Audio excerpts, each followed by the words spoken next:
In our lives, there are flavors that transcend the palate. They are tastes that carry the weight of generations, the echo of untold stories, and the strength of a love that has survived everything. For Elena Martínez, a 28-year-old chef in Austin, Texas, this flavor came in the form of a pupusa, a simple yet profound inheritance from her grandmother, Rosario. The story begins with hands, wrinkled hands, marked by time and labor. Rosario's hands, which, in a distant past, in a land bathed by the sun of El Salvador, kneaded the corn dough with loving precision. A cut to the present reveals Elena's young hands repeating the same gestures with identical reverence, as if the muscular memory of generations guided her fingers. Elena's grandmother always said that some recipes carried more than flavors. They carried the stories of survival, of tears shed in distant lands, and the strength of a love that has survived everything. For Elena Martínez, a 28-year-old chef in Austin, Texas, this flavor came in the form of a pupusa, a simple yet profound inheritance from her grandmother, Rosario. The story begins with hands, wrinkled hands, marked by time and labor.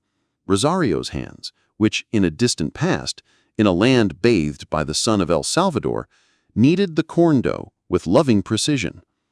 A cut to the present reveals Elena's young hands repeating the same gestures with identical reverence, as if the muscular memory of generations guided her fingers. Elena's grandmother always said that some recipes carried more than flavors. They carried the stories of survival, of tears shed in distant lands, and the love that persisted even when everything else was lost. In Rosario's hands, a simple pupusa was not just food, it was memory, it was resistance, it was the invisible thread that kept the family connected to a place many of them would never know. But the stage where Elena practiced this sacred art was a world of contrasts.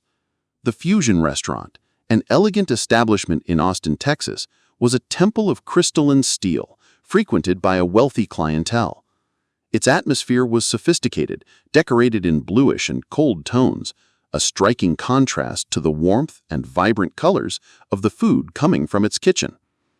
In this world of crystalline steel, among people who paid small fortunes for exclusive dining experiences, no one imagined that the house's most ordered dish carried the echo of a civil war, the story of a shattered family, and the dream of a woman who cooked to keep alive the memory of her land. Elena watched, with a mixture of pride and discomfort, as customers enthusiastically praised the dish. An elegant customer called the waiter over and commented that the fusion pockets were divine, so exotic yet refined, asking them to tell the chef that he was a genius. Hearing this, Elena lowered her gaze, her fingers instinctively touching the small silver pendant under her immaculate uniform. In the kitchen, a high-pressure environment, Elena's movements were precise, almost like a dance. She added a subtle touch of spices, tasting carefully, her eyes briefly closing as she recognized the familiar flavor that transported her to childhood. Miguel, the sous chef and her ally in this environment, approached and commented with a knowing smile that her grandmother used to say, if you didn't put your heart into the food, it was better not to enter the kitchen. Elena smiled faintly and replied that her grandmother said something similar, that every dish told a story. When Miguel asked what story those pupusas told, she didn't have time to answer. The imposing presence of Richard Whitman, the restaurant owner, filled the kitchen. At 52, he was a tall man, impeccably dressed, whose commercial smile never reached his eyes. With a grandiloquent voice, Richard announced to the whole team that the Fusion Pockets had just been named the most innovative dish in Austin by Food and Wine, congratulating the team, and especially himself, for having the vision to elevate street food to something he called civilized. Polite, restrained laughter echoed through the kitchen. Elena and Miguel exchanged a look that said it all. Richard approached the dish Elena was preparing and, with a casual gesture, adjusted the presentation, removing a small traditional decoration she had added so carefully. He then turned to her with a patronizing tone, saying that customers didn't want authenticity, but exclusivity, something they could post on Instagram to impress their friends. Containing her frustration, Elena instinctively touched her pendant and argued that the soul of the dish was in the traditional details, in the way the dough was sealed, in the balance between the cheese and other ingredients. Richard cut her off abruptly, declaring that soul didn't pay the bills, but innovation did, and innovation meant adapting to the American palate. Fewer spices, more cheese, cleaner presentation. He walked away, calling another chef over to discuss the menu, leaving Elena still for a moment. Her face was a mask of professional composure, but her eyes revealed the storm forming within her. Miguel approached and whispered, with a hint of venom in his voice, that one day Richard would choke on so much American palate. Elena almost smiled, but her gaze remained distant, lost in thoughts about the soul that was being stolen from her food. Later, in her small and modest apartment, Elena removed her restaurant uniform as if shedding a mask. The space was cozy, with touches of vibrant colors that contrasted with the coldness of the restaurant. She opened a carved wooden box, a treasure trove of memories, and carefully took out a worn recipe book and the silver pendant. Her fingers traced the yellowed pages reverently, and she whispered to herself, wondering what her grandmother would say if she saw her pupusas being called fusion pockets. The memory transported her back to the kitchen of her childhood. The light was golden and warm. Little Elena, only 8 years old, was standing beside her grandmother Rosario, who guided her small hands to form the pupusa dough. In Spanish, Rosario told her to be gentle but firm like life, because the dough knew when you were afraid. Little Elena laughed when a bit of flour fell on her nose, and Rosario's smile lit up the room. Holding her granddaughter's hands, she continued saying that those hands carried the story of their people, and when Elena cooked those recipes, she would keep their memory alive. Back in the present, Elena found an old photo of her grandmother in El Salvador before the war. Rosario was young, hopeful, in front of a small house with flowers. On the back, an inscription in Spanish read, "So that we never forget who we are." Elena touched the photo, and a decision formed in her heart. Although late, she picked up the phone and dialed, her hands trembling slightly. On the other end of the line, her mother, Carmen's sleepy voice answered. Elena apologized for calling so late and said she needed to know more about her grandmother, about how she came to the United States, about El Salvador. Carmen hesitated before answering that some stories are hard to tell, that they bring pain. Elena insisted, explaining that her grandmother's pupusas were becoming popular at the restaurant, but no one knew where they came from. Not even she knew exactly, and that didn't seem fair. A long silence settled on the line, heavy with untold memories. Finally, Carmen's voice cracked as she responded that her grandmother used to say that as long as her recipes lived, a part of her land would live with them. She invited her daughter to dinner the next day, saying that there were things Elena needed to know. The next day, at Carmen's welcoming home, mother and daughter sat at the kitchen table, surrounded by old photos that told the story of their family. With a trembling voice, Carmen began to unravel the past. It was 1980, the Civil War had begun. Elena's grandfather was the first to disappear. He was a teacher, considered subversive. Her grandmother was left alone with Carmen, just a 6-year-old child. Carmen showed Elena a faded photo of an improvised refugee camp. She told how they fled in the middle of the night, how they walked for days. In the refugee camps, Elena's grandmother started cooking with almost nothing, a handful of corn, a little cheese when they were lucky. Her pupusas fed dozens of desperate families. With tears in her eyes, Elena commented that her grandmother had never told her this. Carmen explained that there were many things Rosario didn't tell because the pain was too great. But when she cooked, it was as if El Salvador was right there with them, even in the darkest times. Then, Carmen got up and returned with Elena's pendant in hand, revealing a secret it had held. She asked Elena if she knew what was inside the pendant, a grain of corn from the last harvest before they fled. Her grandmother used to say that as long as they had it, they would always have a piece of their land with them. Elena looked at the tiny grain, and silent tears streamed down her face. A new determination was born within her, to honor her grandmother's story, her family story. But the journey to honor the past would be harder than she imagined. Back at the restaurant, fate put her in a position to overhear Richard being interviewed by a food blogger. With casual arrogance, he declared that the fusion pockets were inspired during his travels through Central America, where he encountered rustic street foods and thought that, with refinement, they could be extraordinary. It took his vision, he said, to elevate something so simple to hot cuisine. On Elena's face, the hurt transformed into indignation, and finally into unwavering resolve. The conflict was just beginning.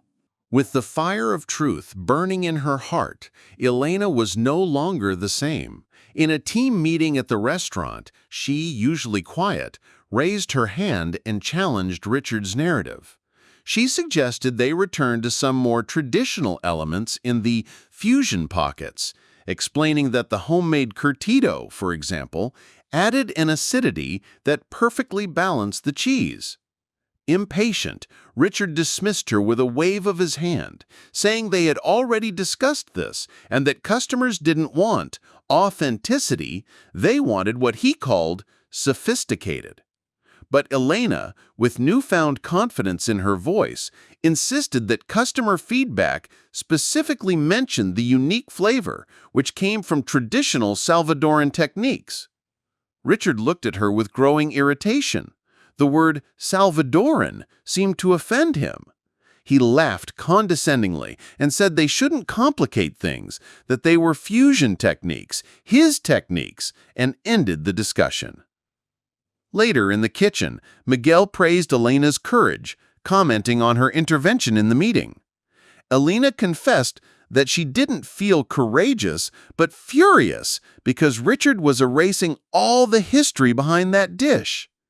Miguel comforted her, saying she wasn't alone, that half of the kitchen team had similar stories, recipes from grandmothers, family traditions, all refined and renamed.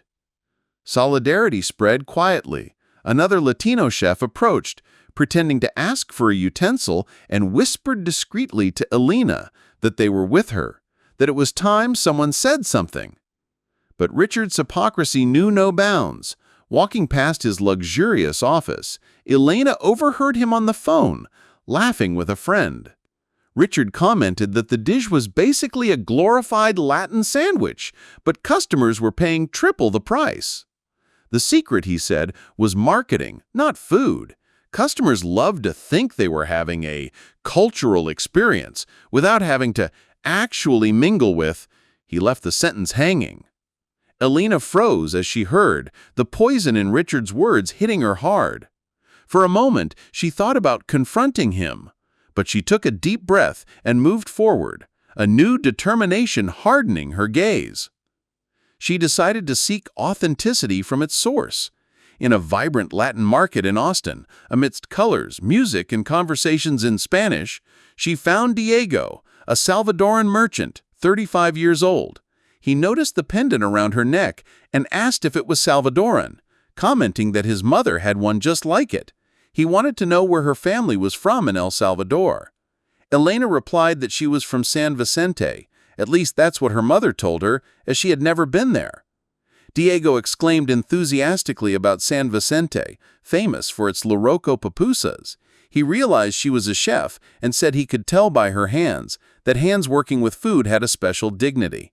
He invited her to a community gathering that Sunday where there would be many Salvadorans, authentic food, music, and stories. At the community gathering, Elena, initially out of place, was warmly welcomed. She watched older women preparing pupusas on a large griddle. An elderly woman, Doña Luisa, invited her to join them. Elena's hands worked the dough with a natural skill that impressed the matriarchs. Doña Luisa tasted Elena's pupusa, and her eyes filled with tears. She commented that it tasted like home and asked who Elena had learned from. When Elena mentioned her grandmother, Rosario Martínez, who came from San Vicente during the war, Doña Luisa was moved. She held Elena's hands and exclaimed that she had known Rosario in the refugee camps in Guatemala, and that her pupusas had fed so many of them when they had nothing. For Elena, it was as if a lost piece of herself had been found. She returned home and after hours of experimentation recreated her grandmother's exact recipe, a flavor that was pure memory and love. The final confrontation at the restaurant was inevitable.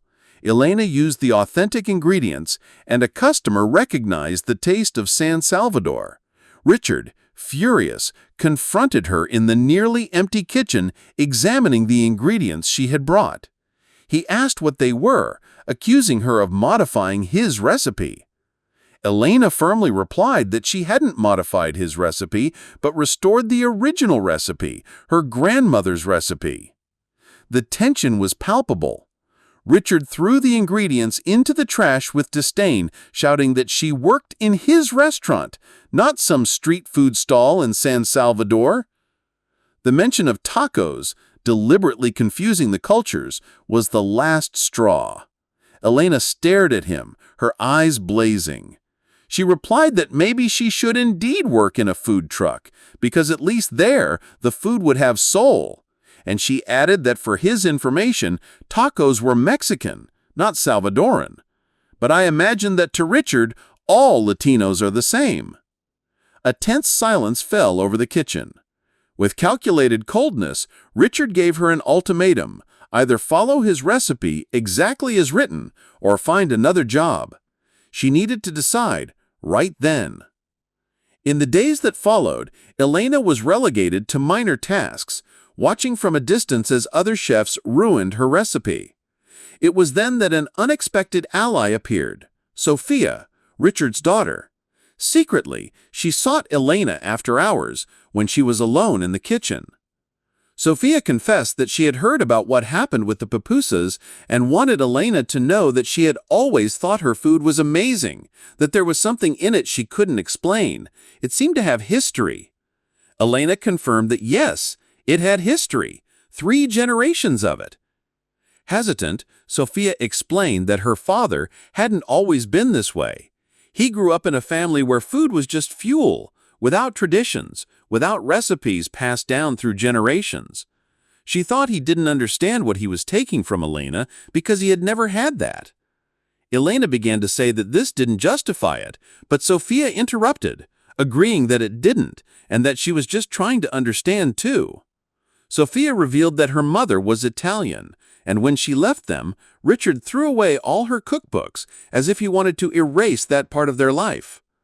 A moment of understanding passed between the two women. Elena asked if she missed her mother's food, and she replied with teary eyes that she missed it every day.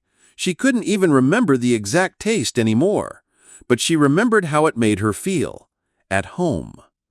Inspired, Elena began documenting the recipes and stories from her community. Doña Luisa taught her how to make the traditional curtido, commenting that Elena's grandmother always said that food was their form of resistance. When they tried to make them forget who they were, they cooked.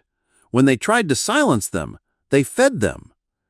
The turning point came during an important event at the Fusion restaurant, with food critics and influencers. Richard presented the special menu, including the Fusion pockets as the main dish. Elena watched from a distance, relegated to serving appetizers. The critics tasted the pupusas, their expressions revealing slight disappointment. One whispered to another, who nodded in agreement. The critic commented to Richard that the dish was interesting, but something was missing.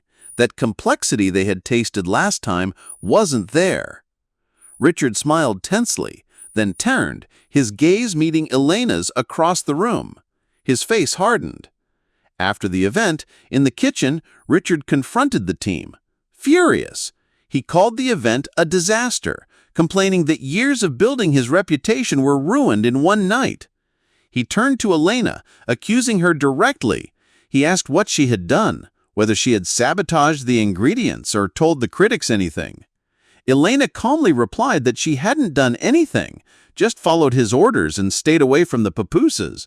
What he had tasted that day was his own recipe, without the soul he so despised. The team watched in tense silence. Richard stepped closer to Elena and fired her on the spot. There was a moment of shock, then Elena slowly removed her apron. Instead of handing it to Richard, she carefully placed it on the counter.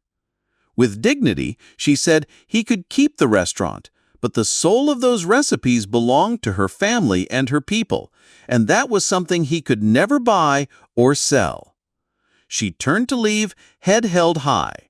Several members of the Latin team silently touched her arm as she passed. Miguel followed her to the door and whispered, "This wasn't over," that they were with her. The path to independence is often paved with uncertainties. After being fired, Elena faced the harsh reality of bills to pay and doubts about her future. But she wasn't alone. Her mother, Carmen, now full of pride, revealed Rosario's complete story. Her dream of owning a restaurant in El Salvador, destroyed by the war, and an even older recipe book left as a legacy for the granddaughter who carried her gift. Carmen didn't come worried, but proud, saying that Elena was finally acting like her grandmother. In the pages of that older notebook, Elena found a drawing of a restaurant facade with the name Race, Roots. Her grandmother's dream had now become hers. But Richard Whitman wouldn't give up easily. He used his influence to sabotage Elena, blocking her from obtaining financing or renting a space. It was then that the community she had embraced united to support her. Doña Luisa offered an old food truck from her nephew. The irony was perfect. The same food truck Richard had used as an insult would become the symbol of Elena's freedom. What followed was a demonstration of community strength. Friends and neighbors joined forces to transform the old vehicle into a vibrant space painted with the colors of El Salvador and named Raíces. Miguel, her loyal friend, joined her as a partner. Elena's story and the authenticity of her food spread across social media, creating a wave of anticipation. On the opening day, a long line formed before the doors even opened. And as expected, a luxury car parked, and out stepped Richard, accompanied by critics and influencers, ready for his final act of intimidation. He approached the food truck with false cordiality, commenting on how charming it was, and saying he came to see how she was doing in her new venture. With calm and professionalism, Elena responded asking if he would like to try an authentic Salvadoran pupusa. Richard turned to the critics and said with disdain that it was exactly what he had said, basic street food, interesting as a cultural experience, but without the sophistication they brought to fusion. But one of the critics, James, was already tasting the pupusa, his expression transforming into pure pleasure. He commented that it was extraordinary, that there was a complexity of flavors he had never tasted at Fusion. Richard protested, saying it was literally the same recipe. Elena corrected him, explaining that it wasn't the same recipe. It was her grandmother Rosario Martinez's original recipe, which had a restaurant in San Vicente before the Civil War. Each pupusa, she explained, carried 3 generations of Salvadoran history. The crowd began to murmur. Doña Luisa from the line raised her voice, proclaiming that Elena was the grandmother of Rosario Martinez, one of the greatest cooks in El Salvador. These were the real pupusa that had fed refugees during the war, not some American invention. The truth came out. Critic James revealed that he was working on a story about cultural appropriation in gastronomy, and Elena's story would be its centerpiece. The influencer asked to make a quick video about Elena's grandmother's story, saying her followers would love this authentic connection. Richard watched, furious, as all attention turned to Elena and her story. He tried to intervene, but no one was interested in what he had to say. Finally, he walked away toward his car while cameras captured his expression of defeat. The afternoon wore on, and the line never diminished. Carmen arrived, seeing the success, tears of pride in her eyes. She hugged Elena through the food truck window, saying that her grandmother would be so proud, so proud. By sunset, exhausted but radiant, Elena closed the food truck. She placed her grandmother's pendant on a small altar next to Rosario's photo and the recipe book. 6 months later, the dream was complete. Elena opened her brick-and-mortar restaurant, Raíces, with a photo of her grandmother at the entrance and the recipe book on display. The dream of 3 generations finally realized. Some recipes are not just food. They are resistance. They are memory. They are the invisible thread that connects us across time and borders. Elena's true inheritance from her grandmother was not just a recipe for pupusas, but the courage to keep identity alive even when the world tries to erase it. Each of us carries stories that deserve to be told, traditions that deserve to be preserved. What is yours? Share in the comments a family recipe that means something special to you. If this story touched your heart, don't forget to like and subscribe to the channel for more narratives that celebrate our cultural roots and the strength we find in our shared stories. Until the next video, remember, our roots don't bind us, they give us the strength to grow.